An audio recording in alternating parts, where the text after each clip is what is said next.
Soulsborne narratives are what they are. They're always very subtextual and abstract and encourage the player to use their imagination to put the pieces of the puzzle together in a way that integrates many disparate narrative elements, and even then lots of things are never explicitly confirmed and are left for interpretation. For some, that can be very frustrating, and I understand why it would feel tedious to be forced to go out of your way, theorycraft, and look up information just to understand what the story is telling you. But luckily for me, I love it and deeply enjoy this sort of thing, just as long as the characters, lore, and setting are captivating, which they almost always are. Now, I started playing Sekiro for the first time during the holiday season of 2022 going into 2023, and it was the only game from the series that I had not yet played. I kept putting it off, knowing that it would likely be a huge departure given the bits I'd seen and heard about it, and it felt pretty intimidating as a result. And while I do wish that I'd gotten to it sooner, I'm really glad that it ended up being the last one that I played to date because of those reasons. While still remaining loyal to the series, it is definitely extremely different in many ways and feels a little bit detached and distinct. Not just in terms of the phenomenal gameplay, which is vastly unlike anything else in the series, but in terms of the story, which is told quite differently as well. Now, of course, I don't want to imply that this game's narrative style is suddenly Naughty Dog or something. It very much has the classic Soulsborne trappings, and there is tons that rely on implication, theorizing, and deep reflection. But while one could go through the entirety of Bloodborne or Elden Ring without really properly understanding core plot points without going the extra mile to look into it, I think that Sekiro front-loads a lot of the fundamentals. We are straight up told about the mystical, double-edged power of the Divine Heir's bloodline, about the war and the external looming threat, about the internal political strife within Ashina as a result, and all the relevant characters' consequent motives and places in the situation. And I don't know about you guys, but for me that was a hell of a lot of information that I wasn't used to having been handed to me in these games. But the most intriguing and unique thing about this story to me, at least within the realms of this series, is the character focus put on our main protagonist.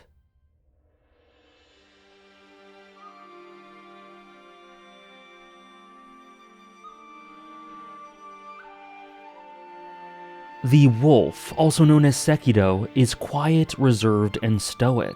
Nothing about his personality is particularly striking from the outset and in a vacuum, and he could be mistaken as a generic silent protector totally indistinct from the usual Soulsborne protagonist outside of some extra voice work from the amazing Daisuke Namikawa, at least for the Japanese audio. But as is always the case, character writing is contextual. Hidden beneath what may seem like a bland protagonist is a genuinely fragmented, tortured soul who is woken up from a purposeless stupor in the beginning and seeks agency, identity, and salvation. And he finds it, in one way or another, regardless of which ending you uncover. In the description, I will link an excellent video by SMB detailing an interpretation of the wolf's journey as a struggle with and response to PTSD. I won't get into the nitty-gritty details and would instead direct you to that video, but I think it's an extremely valid, well-informed interpretation, and I think it's a framework from which we can extract extreme meaning from the journey of the wolf. Regardless of whether or not you think he's suffering from PTSD specifically, what is clear is that he is deeply damaged externally and especially internally. He was found, you could even say born in terms of his narrative journey, in blood and death, and taken in by someone who, despite having a connection of some sort to him as displayed through his pride upon being defeated by him, ultimately never properly cared for the wolf. The owl bound him to this iron code and made it so that the wolf had to listen to him first and foremost, and his master second. He raised him as a shinobi to be a tool, and is explicitly said to have executed a trial by fire that Sekiro had to complete to even have lived past his adolescence. And we see that in the events 3 years prior to the game, in the attack from the Interior Ministry on the Ashina clan to extract Kudo, he faked his death, and I believe that he was fully willing to let Sekiro die in order to weaken Lady Butterfly if it meant that it would make his journey to taking the dragon's heritage easier and more feasible. I don't believe that he knew that Sekiro would show up, but once he did, he was going to send him to his death for his own means. And I'm also 99% sure that he stabbed him after the Lady Butterfly battle too, in order to obtain Kudo.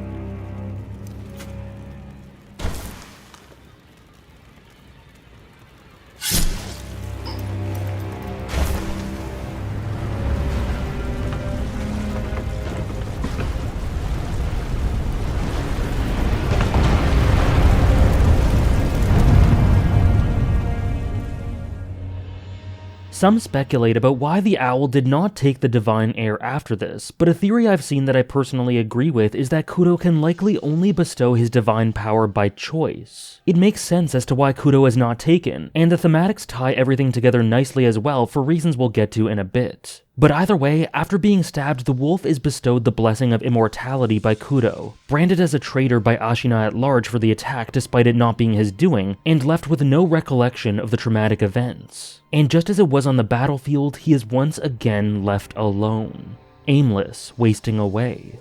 That is, until Emma comes to him with a summons, telling him that his master needs him to be his savior, and eventually to change the face of the world and put the curse of the divine heir's bloodline to rest. This provides him with a purpose, and we see a burgeoning amount of heart slowly blossom within him. He gradually starts to find himself through using his sword to protect that which he cares for, and though he isn't free of his trauma, these are little but substantial steps. But he dies early on to Genichiro, and that is key, because due to this, it is an objective fact that he wouldn't be able to embark on this quest without his immortality to then end the line of dragon's heritage that brings about this darkness of man, this decay and bloodshed.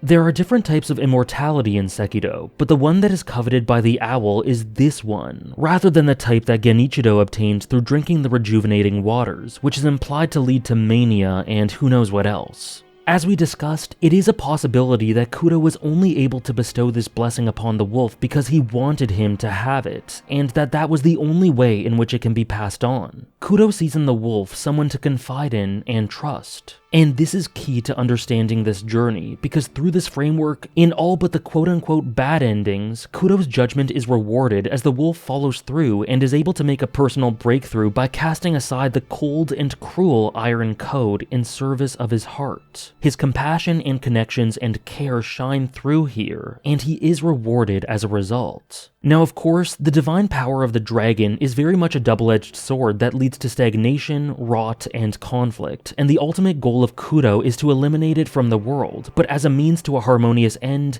it is essential for Sekiro to have the gift of rebirth. And Sekiro obtains the means to that end through his genuine bond and maintains it through breaking his chains, moving past his trauma and conditioning, and carving his own path.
The most pivotal moment of the game for the wolf is the choice about either obeying the Iron Code and betraying Kudo, Emma, and Ishin through siding with his father, or going against his father and protecting those he has pledged himself to thus far. And in doing the latter, he makes gigantic strides in becoming his own person, doing what he thinks is right and taking steps towards moving past his trauma. If the player gathers information on how to keep Kudo alive while ending the blessing, they come upon an alternative interpretation of the events of the night 3 years ago. And this memory is odd. People that the wolf has killed this night are alive, for instance, and the whole thing is marred by this feeling of strangeness as he makes his way through and confronts his father. But my thoughts on this more or less align with a Reddit post made by Tricky Dickflix on the topic. The plot purpose of this memory is to show us that the owl colluded with the ministry to extract Kudo and obtain his power while we awakening Ashina, a mutually beneficial arrangement. And the character purpose of this is linked to the bizarre nature of events here. It doesn't make sense sequentially for these people to be alive in the second memory, and it doesn't make sense for the wolf to have killed the owl in this memory. So I believe what is surmised in that post that I referenced, that the bell allows us to see the owl's point of view of those events, but the Buddha allows the wolf to enforce himself upon abstract versions of skewed events for the sake of personal breakthrough. Here he is able to defeat his father in his prime, not in reality in the traditional sense of the word, but in his mind. And that is emblematic of him overcoming the hold his father and his past trauma have on him, and becoming his own person as he takes on the last stretch of his difficult path. This didn't literally happen. It happened in Sekiro's mind and experiences, but it is no less real through what it helps Sekiro to accomplish internally, and through how it empowers him for the final hurdles. In the Immortal Severance ending, the wolf kills Kuro to end the bloodline, as Kuro wished. The wolf is then left forlorn afterwards, and takes on the sculptor's role, waiting to give the prosthetic arm to the next generation, implying that this did not end the cycle.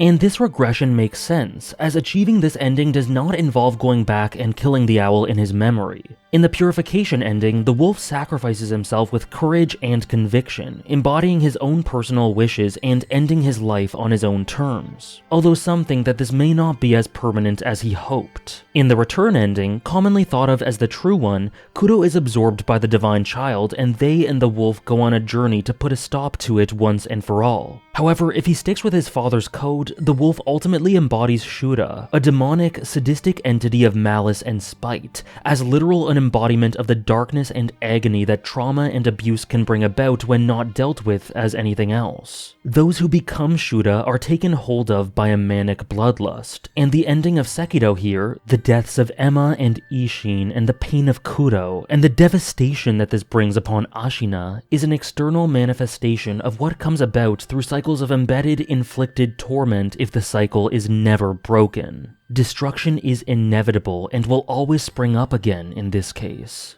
Now, as I alluded to, only in the ending where the wolf defeats his father in the memory does he find true freedom of agency and purpose, with perhaps remote but hopefully substantial ambitions of putting an end to this blessing that brings about such agony. Only through combating the ghost that terrorized him does he find the path to salvation in life. And through this and his battles, the wolf gains more confidence, illustrated by the huge difference between his demeanor prior to the first and last Genichido battles. Whereas before he was still conditioned to expect the whip, here he is confident, having broken his chains. Yet, if he remains bound, it builds up until he becomes a god of destruction, a demon, in a development that I believe betrays his true heart for reasons that I think are clear given the other endings. I don't think he ever would have wanted this, but this is a wolf that was not able to act genuinely, and this is a wolf who remained caged. Sekiro is a story of someone moving on from the pain of horrific experiences, or succumbing to it, and the nuances associated with that dynamic.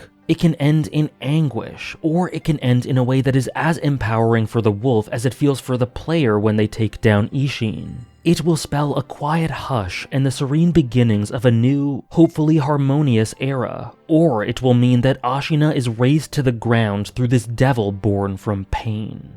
And yet, regardless of which path is taken, Sekiro is in many ways a thoughtful, meticulous, and metaphorical story with as much love and quality put into the narrative as was put into the more heavily discussed combat. This is the Soulsborne series' one and only character study, and it is a phenomenon. Many thanks for watching.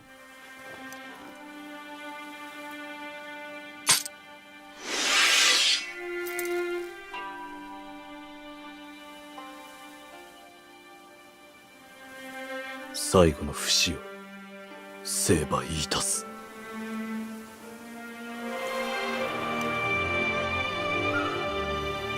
人として生きてくだされ。